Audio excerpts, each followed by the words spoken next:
Okay, mayong buntag pagbalik mga kaigsona, no?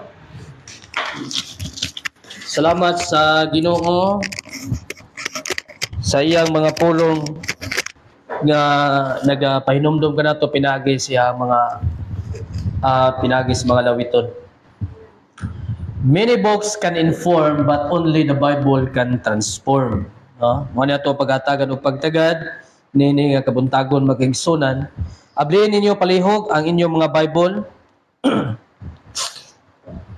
In Psalms chapter 12 verse number 6 to 7.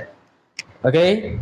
Psalms chapter 12 verse number 6 down to verse number 7. Ingon dre, the word of the Lord are pure words, as silver tried in a furnace of earth, purified 7 times. Thou shalt keep them, O Lord, thou shalt preserve them from this generation forever. Ang Dios magapanalangin sa iyang mga pulong gamputa. Labing langit no nagbala ng mga Dios ningantak na sa kabuntagon. Ihatag ka na mo ang maablihon nga unaw nagkasing-kasing. Nga mong masabtan o Dios sa imong mga pulong pinagi sa lamdag o giya sa balaan nga Espiritu.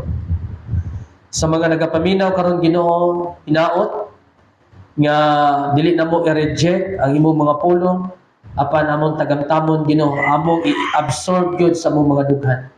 Nauman namon tanan sa pangalan ni Jesus. Amen. Many books can inform but only the Bible can transform, no? Daghang mga libro nga mohatag natog mga nagkadaiyang mga information pero usara gyud ka libro ang makapausab sa dagan sa kinabuhi sa tao nga mao ang Biblia. Okay? Now, in Psalms chapter 12 verse number 6 to 7, the word of the Lord are pure words. Ispiso dili lasaw, no? Ang mga pulong sa Ginoo putli, pure. Nga mga pulong ingon sa plata nga giulay diya sa usa ka hudno nga yuta giputli 7 times. So, ang Biblia mga kaigsunan, kasaligan o kasandigan. No? Ang pangutana, why do we need the Bible? Ngano nagkinahanglan tag Biblia? We need the Bible because it is God's main way of communicating to us. Ang Biblia di ay mao dinhi ang sentro nga pamaagi alang kanato sa pagkig-communicate ngadto sa Dios. Maglisod mo kag pakig-communicate sa Dios kung wa kay Biblia. No, mo direct kag sulti, no di ba ka direct dito istorya sa Ginoo kung wa ka masayod kinsa ug unsa siya. No, kung wala ang Biblia. It is inspired, no? The Bible is inspired. 2 Timothy 3:16. And then ingon pa diri mga kaigsunan, why we need the Bible? Number 1, to know God. Aron masayod ta kung kinsa ang tinuod niya Dios. Kay kung di ka mabasa og Bible, dili nimo mahibaw-an, dili nimo masayran kung kinsa ang tinuod nga Dios. Daghang mga tao ni ining kalibutana nga managlahi ang ilang pag-ila sa Dios. Okay? Ari kas Mindanao, dito sa Bukidnon, Mindanao, na ay mga nagpuyo dito nga mga lalain og tribo, no? Matod pa sa kong classmate seminary, usa sila ka nitibo nga ang ilang tribo higaonon. Okay? Kasi Mindanao lalain magtribo dito. Naay ilang gipuyan dito lasang man, naay kahoy dito nga dako yung kayo.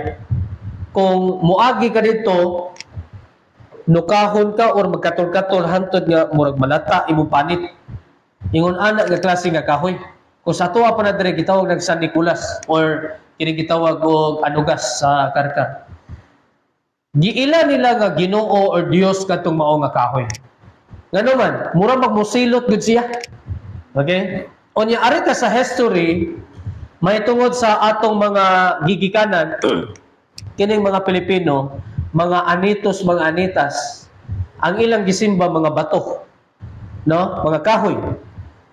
Pero kung mabasa kag Bible, tun-an mo ang Bible, tudluan ka kung unsa kagamhanan ang Dios, tudluan og mahibaw-an nimo kung kinsa gyud ang matuod og tinuod nga Dios.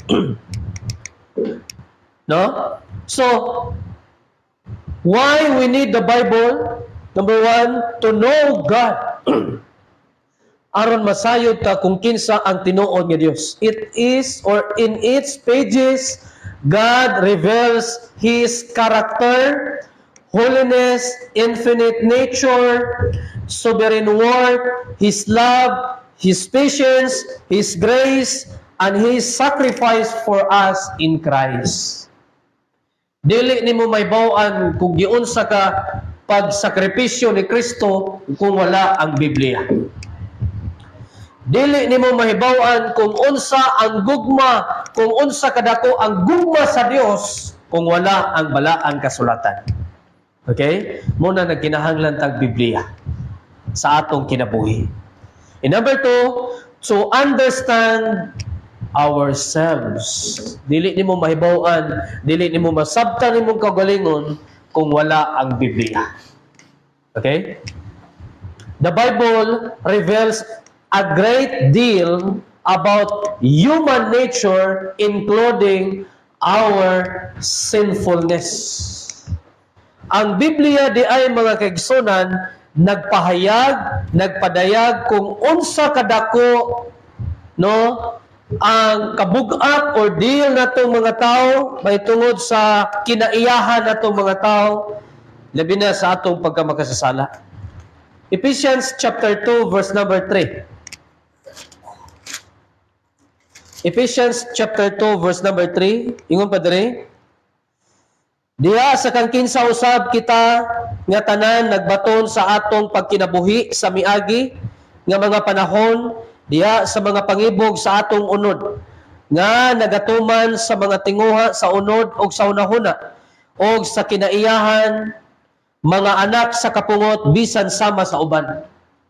So, the Bible reveals a great deal about human nature, including our sinfulness, our failures, temptations, limitations, and how we cannot keep the law of God.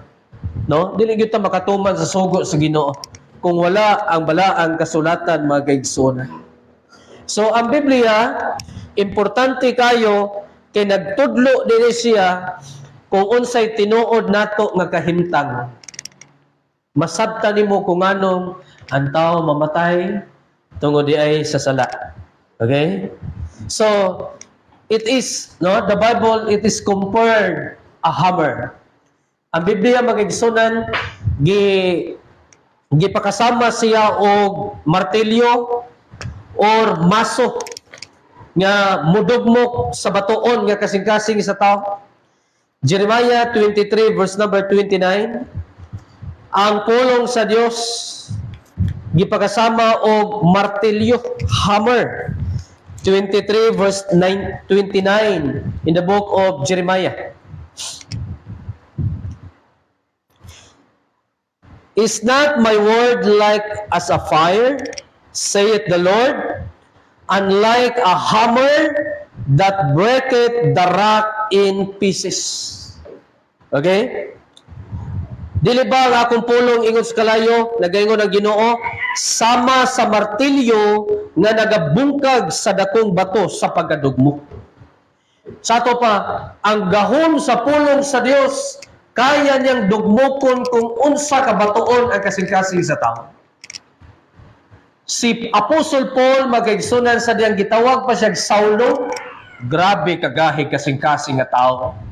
Giwalihan siya sa gospel, ang mga nagwali, iyahang gipangtaral, gipampreso, gipampatay. Wa pa gyud siya nahimutang kadtong mga nagtigom diya sa kabalayan, iyang gisamok, gibungkag.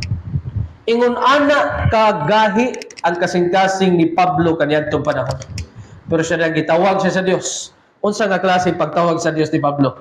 Gibutaan siya. No, kanang butaan ka? No, di nakakakita ba? Makahinuklog ka. Makarealize ka kung unsa ka importante ang kahayag di mo makita sa palibot. Kung naa ka sa balatian, naa ka sa sakit, ma-realize mo kung unsa ka importante dahil ang good health. Nga makaadto ka ni anang dapita, makalaag ka ni anang lugar. No? Ako gahapon magigsunan dito mi sa Treasure Water Terraces Argao. Di ko kakuyugon kay gilantan man ko. Unya, ni adto gyud ko kay may makakuyog sa akong mga igagaw. Adto sila dito. Ya, di gyud mo ma-enjoy basta naa kay gipamatik. No? Di mo ma-enjoy ang moment ba sa inyong pagpangsuroy. Kung maayo kag lawas, ug moadto ka ng lugar nga gusto nimong adtuan, ma-enjoy nimo siya. No? Pero naa gani ang balatian, sige magkagunahuna sa imong sakit, sige magkagpamati sa imong sakit. Di nimo ma-enjoy.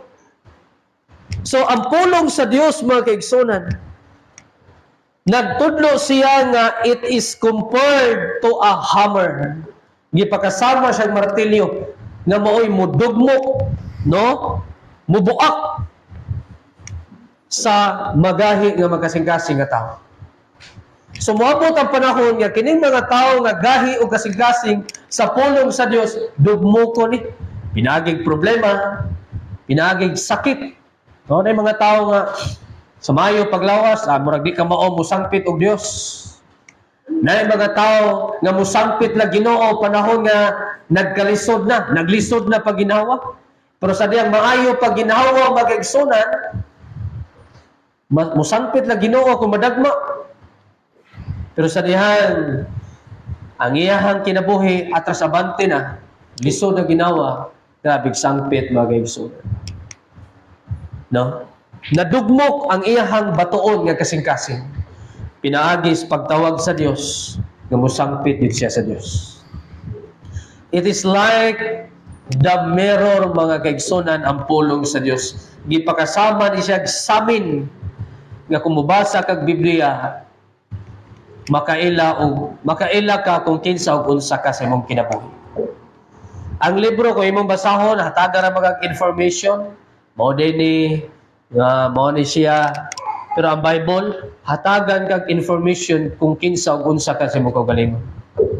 Mo na daghang ni reject sa Bible kay para nila dili maayong basahon ang Biblia kay mangigo. No? Mga pastor mangigo, dili mangigo si pastor, ang Biblia mo'y nangigo nato. No, mapasanginlan lang ang nagdala sa pulong sa Ginoo. And then why we need the Bible? Tungod kay the Bible mga kaigsunan, naghatag siya og kaimportante sa ato pagtuo. The necessity of faith. Faith is the means by which we are justified. Romans 3:28. No, ang Biblia nagtudlo unsaon nga ma-justify ka by faith. It is the faith that God grants to us. Philippians chapter 1:29. No? Unya ang Biblia magkaigsunan gikinahanglan nato ni siya kay mo ni mohatag natong encouragement. Pagdasig nga mobarog ka, taliwala sa mga kaluyahon, taliwala sa mga problema, taliwala sa mga temptation nga atong ginatubag diining kalibutan. No? Mohatag siyang encouragement. Wisdom. The Bible offers us practical guidance to have a fulfilling life in a multitude of topics including family, business, love, humility, compassion, and forgiveness. Ingon ana ang Biblia. Mohatag siya kahibalo or kaalam, wisdom. Nag-offer siya kanatong mga practical nga mga giya aron atong matuman sa atong kinabuhi. Daghang mga klaseng mga topiko, may tungod sa pamilya, may tungod sa negosyo, gugma, pagpaubos, pagkamaluluyon o pagpasaylo. No? Importante kay mga kaigsunan niya ang Biblia. So kung wala ang Biblia sa atong kinabuhi, kung walay Biblia, wa ta masayod kung unsa ang kamatuoran. No? Hilabi na sa kaluwasan mga kaigsunan, di na to may masabtan what is salvation. Pinaagi ni Christ, no? Pinaagi sa gitawag og grasya. So, kay importante ng Biblia, unang kinahanglan nato gini siya basahon. Read your Bible every day. No? Sahanan ko bisag ginagmay na sa basa ka og 1 verse, 2 verse, 1 chapter. Kana kay sugdan nimo og 1 verse, di ka makontento kadugayan. Ganahan na ka mo basa og 1 chapter. No, kumuampo po kag 1 minute lang. Unya gabasa kag Biblia, tudloan mo gugad sa Biblia unsaon nga mahimong mo grow spiritually. So dili ka motubo kung wala kay regular nga pag maintain sa pulong sa Ginoo sa pagbasa nini ug wala kay regular nga pag pamalandong, no? Pamalandong gyud lahi ang pag-study, lahi ang meditation. Ang pag-study sa Word of God mao ang pagbahin-bahin nini. Studyan nimo who is Jesus Christ, no? What is church? Ang meditation is imuhag yung gi-apply sa mong kinabuhi. No, ang study more in information man na siya. Ang meditate more in application. So dalay ko ng Dios sa iyang mga pulong nga gitudlo kanato niini nga sayong kabuntagon or sayong kontuhon. Naot ko nga nakuha na to ang mga punto sa balaang kasulatan. Magampo ta. Ginoong Dios, nga labing gamahanan, salamat amahan sa mga pulong imong gitudlo kanamo. Dalay kong ka sa walay katapusan. Nga diin nagapahinumdum ka Ginoo sa imong mga pulong. Nanginaot ako Ginoo nga sa matag membro niining mga simbahan ka magalig-on diya sa ilahang pagpangalagad din kanimo taliwala sa mga problema, mga struggles nga mong giatubang. Ikaw magapatubo namo Ginoo sa espirituhanong mga butang. Mutubo kami spiritually o labi na Ginoo sa mga kaigsunan nga nas balatian. Ikaw magapanalangin nga mahimong ikaw magabless sa mga tambal nga ginatake nila nga mahimong instrumento alang sa ilang hingpit nga kayuhan. Bisa pa man Ginoo ni Pastor Elmer Bagyo sa iyang admission karon, admit siya sa ospital. Amo pangayoon ang provision, panalangin ni Ginoo nga makagawas ra siya Ginoo. O bisa pa man Lord God sa mga plano sa unahan ikaw magapahimutan. Tanan dungimaya imo lamang sa pangalan ni Jesus. Amen. Balik sa itong MC.